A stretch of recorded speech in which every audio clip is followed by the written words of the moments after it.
Second current affairs பார்த்தீங்கன்னா, India committed to FTA with UK.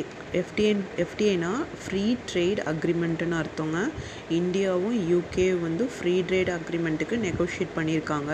ரெண்டு ஒத்து போயிருக்காங்க. ஃப்ரீ ட்ரேட் அக்ரிமெண்ட்னா என்னென்னு பார்த்தீங்கன்னா, இம்போர்ட்டர் எக்ஸ்போர்ட்டர் ரெண்டு கண்ட்ரியுமே வந்து மியூச்சுவலாக பண்ணிகிட்ருப்பாங்க. இப்போ இந்தியா மட்டும் இல்லை, வேறு எந்த கண்ட்ரி கூடயாவது இந்தியா பண்ணிகிட்ருக்கோம். அது ஒரு கண்ட்ரி ஏ கண்ட்ரி பின்னு வச்சுப்போம். இம்போர்ட்டும் பண்ணுவாங்க, அதாவது இறக்குமதியும் பண்ணுவாங்க, எக்ஸ்போர்ட்டை ஏற்றுமதியும் பண்ணுவாங்க. இதில் வந்து லெஸ் ரெஸ்ட்ரிக்ஷன், கொஞ்சமாக வந்து இப்போ ரெஸ்ட்ரிக்ஷன்ஸ் கம்மியாகும்.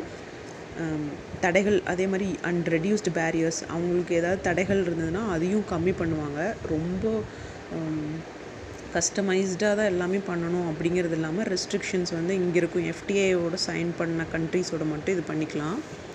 அதுக்கு தான் வந்து யூகேவோட ஃபாரின் செக்ரட்டரி டேவிட் லாமின்னு சொல்லிட்டு அவர் வந்து மீட்டிங் அட்டன் பண்ணியிருக்காரு பிரைம் மினிஸ்டர் நரேந்திர மோடியோட. எங்கன்னா நியூ டெல்லி.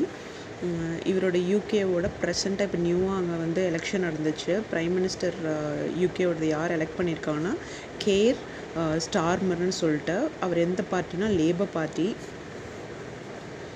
இது வந்து ஒரு comprehensive strategic partnership between both the countries. ரெண்டு கண்ட்ரியும் சேர்ந்து தான் இந்த வந்து பார்ட்னர்ஷிப் பண்ணி பண்ணுறாங்க இந்த ஒரு எஃப்டிஏ இந்த விஷயத்த. அதே மாதிரி பைலேட்ரல் டெக்னாலஜி ரெண்டு பேர் டெக்னாலஜி செக்யூரிட்டிக்காகவும், அப்புறம் இது மட்டும் இல்லாமல் இனிஷியேட்டிவ் எதுக்குன்னு பார்த்தீங்கன்னா எஃப்டிஏ இனிஷியேட்டிவ், இது ரெண்டையும் சேர்த்து தான் வந்து ரெண்டு கண்ட்ரி யூகேவும் இந்தியாவும் பண்ணியிருக்காங்க.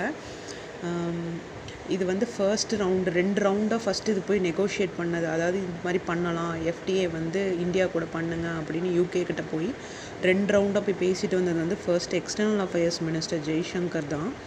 அவர் தான் பார்த்து நெகோஷியேட் பண்ணார். இந்த ரெண்டு ரவுண்ட் நெகோஷியேஷனுக்கு அப்புறம் தான் வந்து நம்ம டேவிட் லாமி வந்து பிரைம் மினிஸ்டர் நரேந்திர மோடிக்கிட்ட வந்து இந்த மாதிரி எஃப்டிஏ வந்து ரெண்டு கண்ட்ரிக்குள்ளே பண்ணிக்கலாம் அப்படின்னு சொல்லிட்டு பண்ணியிருக்காங்க. இந்த எஃப்டிஏ வந்து ரொம்ப வருஷமாக இந்தியா வந்து யூகேட்ட கேட்டுட்ருக்கக்கூடிய ஒரு விஷயம்.